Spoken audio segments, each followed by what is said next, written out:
Salut tout le monde, avant le début de cette vidéo, je voulais faire une petite parenthèse. La vidéo a été tournée dans ma salle de bain dans des conditions qui ne sont pas habituelles.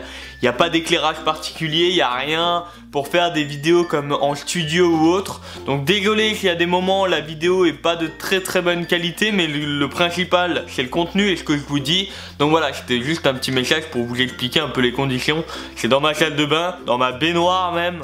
Alors voilà, je pense que vous pouvez comprendre et surtout vous allez, je pense, kiffer parce que vous allez apprendre encore une fois pas mal de choses à travers cette vidéo. Bon, je vous arrête tout de suite, je m'appelle pas Kenny, je suis pas du genre à squatter les baignoires. Mais aujourd'hui j'avais envie de vous montrer un animal qu'on trouve de temps en temps chez nous et qui peut faire peur à certains.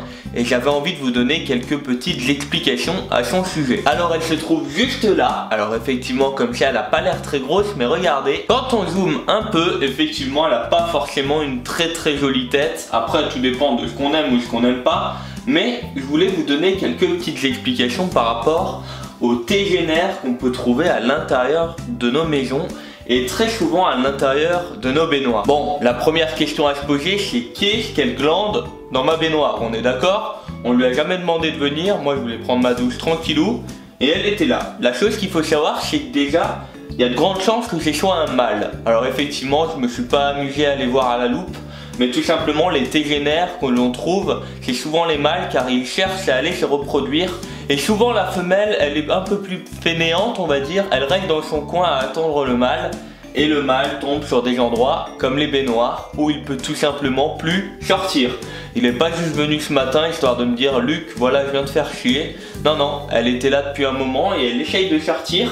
Mais sauf que les parois d'une baignoire sont quand même assez glissantes. Bon voilà, j'ai déjà répondu à un mythe. Pourquoi on les trouve dans les baignoires? Parce qu'elles n'arrivent plus à sortir. Voilà, ça c'est dit. Elle n'est pas venue du fond des tuyaux, ne vous inquiétez pas, elle est tout simplement tombée dedans. Il y a très peu de chances qu'elle soit venue par les tuyaux, ça peut arriver, ça m'étonnerait. Ensuite, la deuxième question c'est est-ce qu'elle est dangereuse? Alors pour vous répondre réellement, normalement non. Mais ça reste un normalement. Tout simplement car les tégénaires ne possèdent pas de dard pour vous piquer, mais vont plutôt tenter de vous mordre. Et parmi toutes les tégénaires, il y en a très peu qui vont réussir.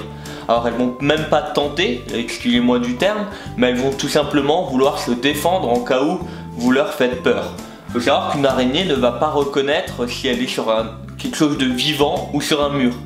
Elle n'est pas du genre à mordre un mur, du coup si vous la prenez à la main, il y a très peu de chances qu'elle vous morde. Ensuite, même si elle essaye, il faut qu'elle ait assez de force. Et contrairement à une mygale ou une tarentule qui est énorme, les tégénaires sont quand même des araignées qui sont beaucoup plus petites. Et donc il y a très peu de chances qu'elles arrivent à traverser votre derme afin de pouvoir vraiment vous injecter du venin. Savoir que les glandes de venin sont vraiment pas très puissantes, elles vont peut-être vous causer une petite infection cutanée à un endroit, mais vraiment rien de très dangereux. Alors après, il ne faut pas dire non plus ce que je n'ai pas dit, il faut éviter de les prendre en main. Vous n'êtes jamais au courant à 100% sur l'espèce que vous tombez. Si vous n'êtes pas spécialisé là-dedans, évitez. Moi, il y a deux raisons pour lesquelles je ne les fais pas. Premièrement, je ne suis pas un pro dans les araignées. Je veux juste vous expliquer pourquoi on les trouve régulièrement dans nos maisons. Et deuxièmement, je suis allergique aux piqûres. Alors ça me fait bien chier, on va le dire clairement, hein.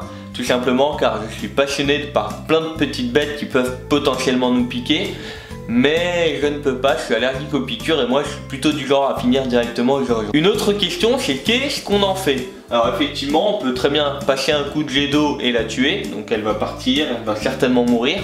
On peut très bien l'écraser. Mais croyez-moi, elle a plus peur que vous, d'accord? Nous, autant on peut en avoir peur.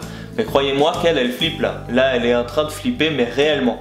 Du coup, la meilleure chose à faire, c'est tout simplement de prendre un verre, un gobelet, un tupperware et une feuille de papier. Ça, par contre, je veux bien vous le montrer. Alors, première chose, on va la plaquer. Donc là, vous voyez, tout de suite, elle a une autre tête. Alors, on peut même de nouveau l'enlever, regardez. Voilà, donc là, elle a tout de suite une tête beaucoup plus grande. On va même encore faire un zoom. Voilà, vous voyez que là, elle peut faire flipper quand elle est comme ça. Parce qu'effectivement, elle est quand même assez grosse. Elle fait à peu près la moitié de ma main, on va dire la paume de ma main sans problème.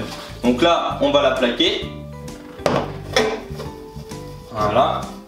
Alors je sais pas si vous voyez réellement hein, mais là elle va tout simplement vouloir sortir. Et là on va passer la feuille. Voilà les amis, donc comme vous pouvez voir elle est quand même assez big. On croirait pas quand elle est dans la baignoire, mais voilà.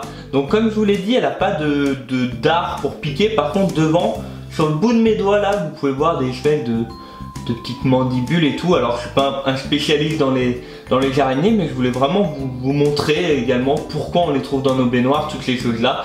Et c'est avec ça qu'elles peuvent potentiellement, je dis bien, vous mordre, et même il y a très peu de chance. Moi ce que je vais faire maintenant les amis, c'est que je vais la prendre, je vais la mettre tout simplement par la fenêtre et je vais la jeter, d'accord?